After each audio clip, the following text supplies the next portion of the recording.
Let's talk about Russia, the world's largest country, a vast expanse that stretches across the northern reaches of Eurasia, spanning an incredible 11 time zones from the Baltic Sea in the west to the Pacific Ocean in the east.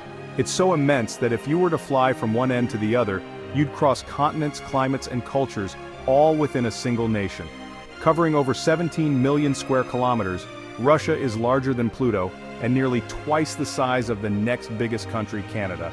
Its sheer scale is almost impossible to grasp. Imagine a country so big it could fit the entire United States and still have room left over for much of Europe. It's a land of epic, breathtaking landscapes, endless forests, frozen tundra, mighty rivers, and towering mountains. But here's the twist. Despite all this space, most of it is empty, silent, and untouched by human hands. Imagine a mansion with hundreds of rooms, but everyone crowds into just a couple. That's Russia. 80% of its people live on just 20% of its land, packed mostly into the cities and towns west of the Ural Mountains. The rest of the country, stretching thousands of kilometers eastward, is sparsely populated, with vast areas where you might travel for hours without seeing another soul. This creates a fascinating paradox. Russia is both one of the world's most sparsely populated countries and home to some of Europe's densest, most vibrant cities. Moscow and St. Petersburg pulse with life, while the Siberian plains remain eerily quiet. Why is this the case? The answer is a complex story shaped by geography, history, climate, and economics. A story of how people, power, and resources have always been drawn to certain places, while others remain wild and remote. Picture a country as wide as North America, but with nearly everyone living between New York and Chicago, leaving the rest to wilderness and untamed nature. That's the reality of Russia's population map. The West, European Russia, is the heartland, the center of government, culture, and industry. It's where history has unfolded for centuries, and where most Russians live, work, and dream. The East, Siberia and the Far East, is a vast, resource-rich frontier, filled with forests, minerals, and oil, but home to only a fraction of the population. It's a land of opportunity and challenge, where nature still dominates. This imbalance shapes everything about Russia, its economy, its strategy, and even its national identity. The wealth of the East fuels the cities of the West, but the people remain concentrated where life is easier and the climate less harsh. Why did people cluster in the West? The answer goes back centuries, involving ancient traders seeking safe routes, invaders from the steppe, powerful czars, Soviet planners, and the ever-present, brutal Russian winter that makes much of the land difficult to settle. Understanding this unique pattern of settlement is key to understanding Russia itself, its strengths, its challenges, and its enduring mysteries. So, let's begin our journey to discover why, in this enormous country, the party is all in the West, and what that means for Russia's past, present, and future. The story starts, as all great stories do, with the land itself, a land of emptiness and crowds waiting to be explored. To truly understand Russia's population puzzle, you have to begin with the Urals, a rugged mountain range that slices the country in two, both geographically and culturally. The Urals stretch for over 2,500 kilometers, forming a natural border that has shaped Russian history for centuries. The Urals aren't especially tall or imposing compared to other mountain ranges, but their significance is immense. They're the dividing line between Europe and Asia, a boundary that's more than just physical, it's symbolic too. To the west of the Urals lies European Russia. This region is fertile, relatively accessible, and has always been more closely connected to the rest of Europe, both economically and culturally. Here, the land is rich, the rivers are navigable, and the climate is milder. This is the Russia of Moscow and St. Petersburg, of grand cities and literary giants like Tolstoy. It's the heartland of Russian civilization, where most of the country's population, industry, and culture are concentrated. East of the Urals, however, lies a different world, Asian Russia, Siberia, and the Far East. This vast expanse is larger than the United States and India combined, yet it remains wild, remote, and often unforgiving. Siberia is a land of extremes, endless forests, the world's deepest lake, and winters so cold they can freeze breath in midair. The landscape is both beautiful and brutal, with nature dominating every aspect of life. Much of the ground here is permafrost, soil that remains permanently frozen, making agriculture and construction a constant challenge. Life in Siberia is shaped by the land's relentless grip. The Urals act as a geological curtain, separating the familiar European stage from the untamed Siberian backstage. This divide is as much about mindset as it is about geography. Geography set the stage for Russia's population story. One side became crowded and bustling, while the other remained vast and empty, with only scattered settlements. This division, millions of years old, still shapes where Russians live today. The ancient mountains continue to influence migration, settlement, and even the national psyche. The Urals are the first and most important clue to Russia's population mystery, a silent witness to centuries of change and movement. The west is accessible, connected by roads, railways, and rivers. The east is remote, with vast distances and few links to the outside world. This contrast is stark and enduring. That's why the story of Russia, its people, its culture, its history, begins in the west. And for the most part it remains there, shaped by the enduring divide of the Ural Mountains. Let's delve deeper into the numbers and unravel the story they tell. Russia, a vast nation, is home to about 145 million people, a figure that places it among the most populous countries in the world. If you draw a line at the Ural Mountains, you'll find that 115 million of these people reside in European Russia, which is less than a quarter of the country's total land area. This region boasts a population density similar to that of the United States, with bustling cities and vibrant communities.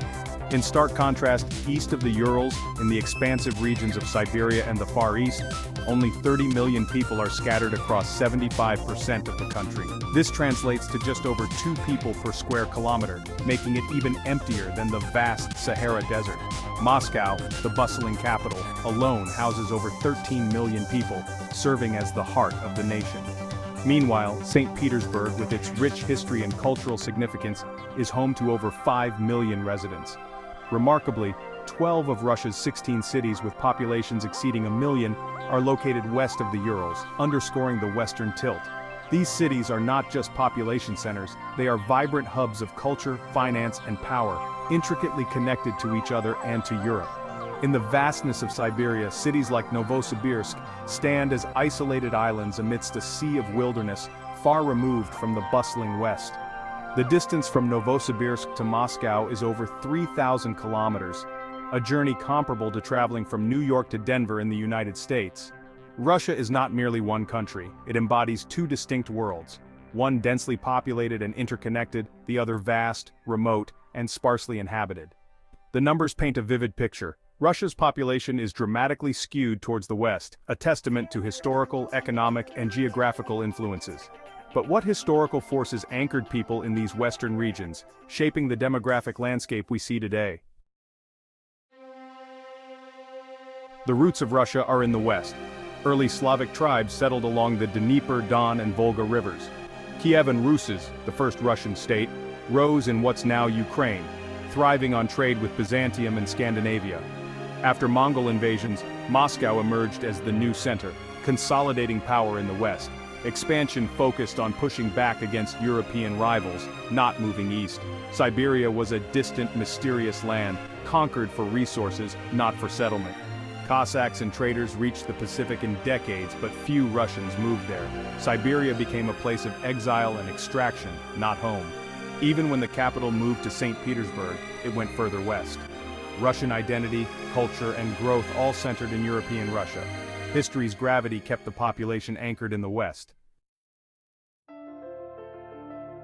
Geography and climate explain why most Russians stayed put. Siberia's winters are legendary, -40 degrees is common, and permafrost covers much of the land. Building anything is a challenge. Agriculture is nearly impossible. The land is rugged plateaus, mountains, and endless swamps. Siberian rivers flow north to the Arctic, not south to connect cities. In contrast, the West has fertile black soil and a climate that, while tough, supports farming and dense populations. For centuries, moving east meant hardship, not opportunity.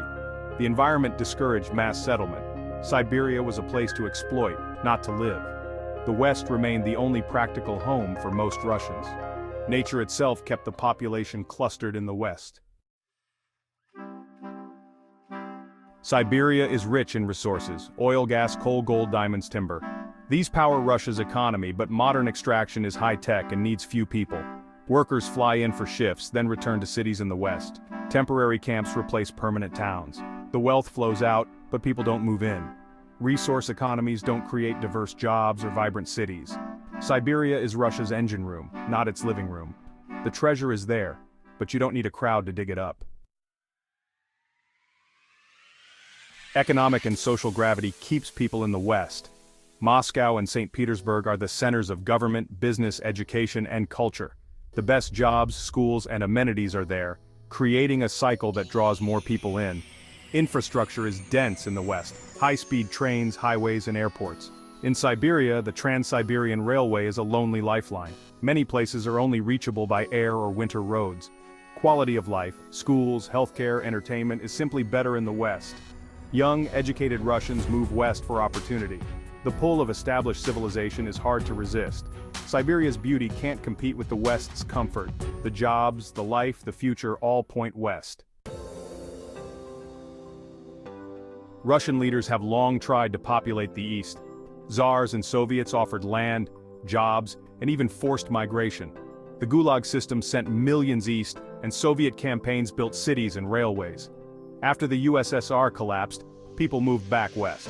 Modern programs offer free land in the Far East, but few take it. The climate, distance, and lack of opportunity remain daunting. Reversing centuries of demographic momentum is nearly impossible. The West's pull is stronger than any government push. So, why do 80% of Russians live on just 20% of the land? Geography split the country, history anchored people in the West, climate and economics kept them there. Even Siberia's riches haven't sparked a population boom. Government efforts to shift the balance have struggled against nature and human preference. The future? Unless something dramatic changes, climate, technology, or massive investment, the West will keep winning. Russia is a nation of vastness, but its people live in a compact corner. Maps show the size, but not the story. Russia's true shape is defined by history, nature, and the choices of its people. And for 1,000 years, those choices have pointed west.